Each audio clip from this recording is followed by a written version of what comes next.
We're back, people, and today we're breaking down film on the Los Angeles Rams, looking at their whole team and how they match up versus Miami, what their strengths and weaknesses are on both sides of the ball. Starting with the Rams defense, their defensive front, I think, is definitely their best unit on the defensive side of the ball. They get after it. They got the two young rookies, Braden Fisk, Jared Verse, who've been playing very, very well. They got after Geno a lot in this game. Then you got, some nice players out there. They do some decent things, I would say, in the secondary. They're not the most talented unit. I think, they do give up some, big chunk plays. But once you really open up the playbook, you can get after them. I think the secondary gets a lot of help from that defensive front, creating pressure. I would say they're probably middle of the pack run defense too. Linebacker unit can definitely be attacked when, taking a look at it overall and what it is. But man, they have some guys who can dominate. But we'll break down these plays sort of one by one. Seahawks had some success with the screen game. I think when the Seattle and Dolphins offense is quite different. But when Seattle started opening it up and doing more things that you see the Dolphins do, that's when they started moving the ball and finding that success. So we'll definitely focus on some of that stuff, and we'll get towards the offense towards the end. But the Rams are definitely willing to bring some pressure looks. They'll do it versus their run. They'll blitz a linebacker, drop someone else into coverage. Their DBs get downhill. Their DBs like to get aggressive and get involved in the run game. I think that's how they help themselves out. But when Seattle did this, Seattle did this throughout the game. It's just 4 curls. I don't understand this sort of quick offense, or they're running 2 curls and quick outs. It's the most basic concepts you can run, and the Rams basically covered it up pretty quickly each time. But the dump off options are there. If you get down to your check down pretty quick, I think you have potential to make some big plays. I think they can miss some tackles out in space. I don't think they have the greatest space players at that second level, so that's important. Seattle kind of struggled to run the ball in this game. Here's Braden Fisk just making a good play. Very good player for them. Rookie, even slips a little bit and they just get off the block. But they're willing to shoot some people downhill. They'll get their DBs in the box a lot too. They, got some different guys. Cameron Kinchins had 2 picks last week for them. Their other rookie. I think he'd been struggling before that. Then they got some other guys. They got Cameron Curl, a big, strong safety. McCullough has some interceptions. They got Quentin Lake in the secondary. Akello Witherspoon, Jacoby Durant. A lot of those guys I think can be attacked, so that'll be interesting to see how that sort of plays out for them. But yeah, they got some interesting pieces across the board. Look at Braden Fisk here. This is kind of the key of the game. The Dolphins O-line can kind of hold up. That's where it is. It comes down to kind of a scheme thing. The Dolphins do a very good job of scheming up time in the pocket.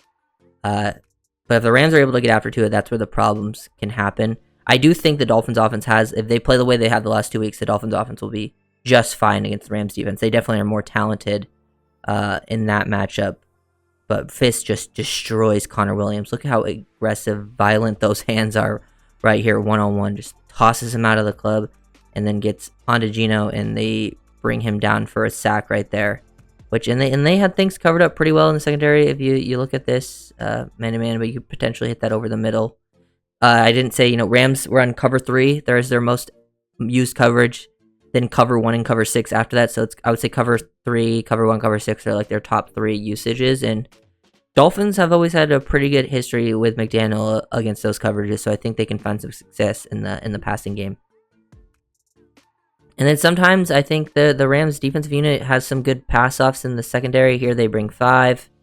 They'll get their linebackers down there involved. 97, he's a different versatile usage piece for them. Look at him lined up on a running back here. It's on Charbonnet. But they do a good job in the secondary. They go cover 3. They pass this off. The flat defender carries number 2. This guy comes underneath. He squeezes the tight end, passes it off to that linebacker. DB then peels off to find JSN. This is covered. Everything's kind of just taken away. Forces Geno to just get rid of the ball pretty quickly there. Seahawks had some big screenplays though, especially because there was 2 instances either after holding or a really bad snap where they were 2nd or 3rd and long, and they just ran a screen like this, and JSN picks up a huge chunk, makes multiple people miss, makes some tackles, struggling to tackle out there in space. I think that's an area where the Dolphins can definitely take advantage, because they've been a very good screen team the past few games, and Seattle had some big ones in this game. That was just one of them. Then I think running the ball, the Rams had just a good run defense. Their they'll blitz. They like to bring run blitzes. They'll get their linebackers downhill. They'll have their DBs get involved. Everyone making plays. It is tough to kind of equate it to the Dolphins run game because Seattle's run concepts are quite different, and I did think there was some gaps there in space to work with at times in this game that the Seahawks just didn't take advantage of. Because I think, Walker is a different type of player than the Dolphins running backs. He's going to try to, do a lot of different things. A lot of Dolphins running backs are more one cut and explode downhill, while Walker's going to try to make you miss like 15 times. Both very good. And then just look at this. I mean, I don't know what Seattle's doing here. They kept running 4 curls. Like, just the worst concept, and nothing's open. Their defense, their secondary is willing to get aggressive. That's why I think there's some potential to take some shots over the top. They'll go single high, and the Dolphins haven't faced a ton of single high. But if the Rams even run it at a lesser rate, they're still a part of their defensive package. They go like a one robber here, and they run 4 curls, and it ends up getting stopped. But keep an eye on Jared Verse. Verse, guy I really liked in the draft, Florida State, absolutely dominant. Look at him bully the left tackle. He uses power, his length, misses stuff up, really good with his hands, then continues to fight, even getting held there, then works through a running back and still gets to Geno. Like, just absolute dominant. I feel like he's been one of the best defensive rookies, if not the best so far, out of that edge unit. Very, very good stuff. But then after that, they run a screen, and this time to Charbonnet, and Charbonnet picks up a huge first down on like a 2nd and long, where he just has all this space to work with, and their 2 big screens were to JSN and Charbonnet, who are not the fastest, most explosive players in the world. Dolphins have a lot more explosiveness out there, so the Rams will have to put more of an emphasis on stopping that type of stuff, because if they don't, the Dolphins can have even bigger plays off of those types of looks. But then when the Seahawks actually decided to run real offensive concepts like play action, this is what the Dolphins do. Play action, pull the guard across, create a clean pocket. Dolphins do this all the time. This is like Dolphins literally ran a play very similar to this last week where Tua went through his reads, came to the backside, dig, and hit Jonnu Smith. And this is exactly what the Seahawks do here. Finally have a positive offensive throw. Nothing's open, boom, backside dig, hit, lock it over the middle of the field that gets squeezed. They don't have, I think, when there's time, definitely some potential room can be created in big plays, opportunities. Here, I think they had like a little bit of this was the first touchdown. They also jumped off sides. The Rams jumped off sides in this game multiple times, so maybe getting some hard counts going. They'll show these pressure looks too. I think there's a miscommunication because it looks like the DB is playing like he's cover 2, just opening up his hips. Lockett just gets on top of him. This DB plays middle of the field, so I think the other people look like they're playing cover 3. Clearly, this corner didn't know exactly what's happening. I think it's Darius Williams, and they just get a walk-in touchdown. So offsides, mistakes being made. They will have those mistakes. You got to be able to take advantage of that. Another offside, like they jump offsides again there. Then they hit a deep shot, like literally like 30 seconds left before half. They decide to actually open up the playbook. Looks like the Rams go cover 6. They're playing quarters to the top here, cover 2 to the bottom here, to the boundary, to the field side. They get this look. They jump off sides, clean pocket created. Then they throw the deep corner with JSN one-on-one with a safety. He gets him to open up his hips on Quinn Lake, and you create a huge big play. They give up some big plays. Like I think number-wise, they also give up the most pass yards per attempt. Like, so it's like a big thing. Like, surprisingly, a lot of teams run versus the Rams and like have a lower pass attempt, but like they get like big chunks in the passing game. But the Rams have been playing better the past few weeks. They are a hot team. I think both teams have actually been playing better the past few weeks. It's just the Rams games have turned into wins for them, and the Dolphins games have not translated into wins. So I actually think this game could be a fairly close back and forth battle. Both teams kind of playing better. Coming into the season, didn't quite live up to expectations at the start of the season. But the Rams have gotten pretty healthy, and we'll look at their offense side of the ball to see some things. But here it is, Rams looks like they're running quarters here, go empty. Geno's actually able to get some time in the pocket, and people get opened up. They run the corner. It takes these 2 options. They carry this, and JSN gets out, walk-in, touchdown. Lockett was also open on some in-break-in stuff. They were able to hit some big play opportunities. But there was also game changers, really. When the Rams defense made a play, they had multiple turnovers in this game. 2 of them caused by Kinchins, the rookie safety. But they were mostly off of pressures, like created off pressures. Like right here, tries to escape the pocket. holds onto the ball. It looks like Gino's trying to throw it to the back corner to JSN.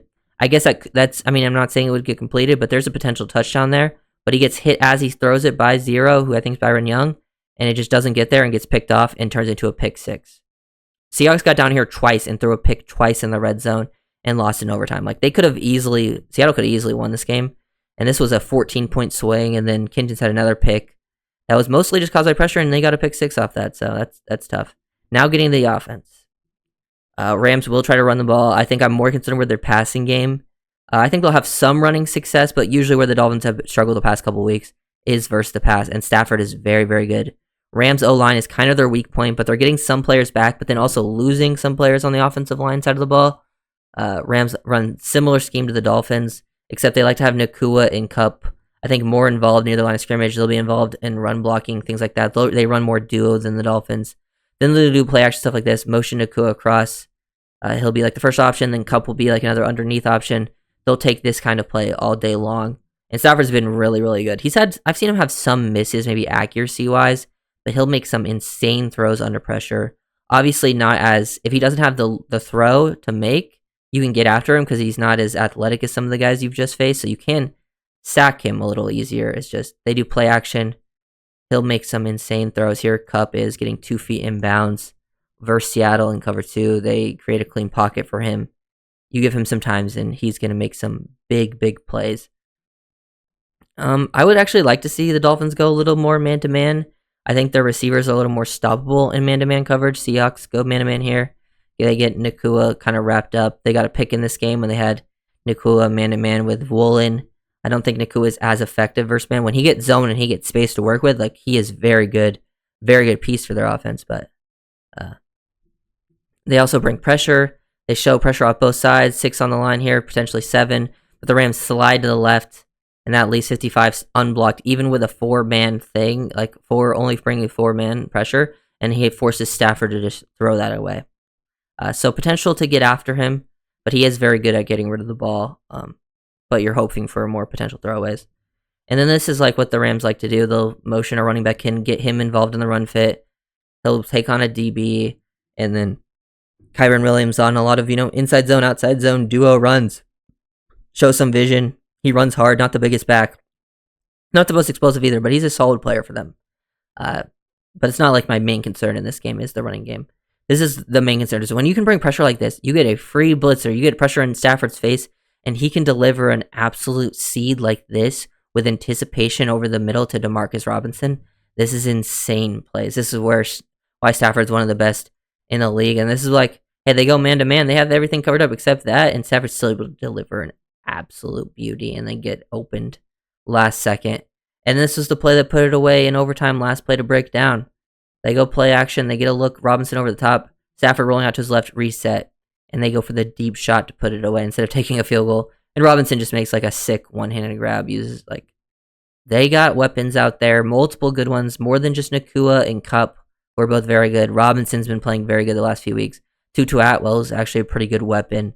Kyren Williams, solid running back. I think O-line is where Dolphins have struggled to create pressure. That's kind of the big thing, is can they create a little more pressure in this game on Stafford, make him uncomfortable, and actually get him down without, the blitzes being super telegraphed where he can get the ball out quickly. That's kind of like the big selling point right now is, but I think the Dolphins offense kind of will have to carry again, because that's kind of what it's been the past few weeks, is the offense playing well, the defense not playing its best game. Turnovers will probably be the key. It was the key in this game, is the Rams defense created turnovers, and those turnovers were huge plays, like huge game changers. And that's kind of been how the Dolphins have been losing. They've had some fumbles. Literally the past, even before Tua returned, they were having fumbles. They lost the Colts game because of fumbling. They lost the Bills game to a 1 fumble. It was just 1 turnover. And the Dolphins defense had a turnover created, which kind of evened it out. But they haven't been creating a ton of turnovers overall. So that will kind of be the key to the game. So if you guys are doing, comment and subscribe. And it's your topic.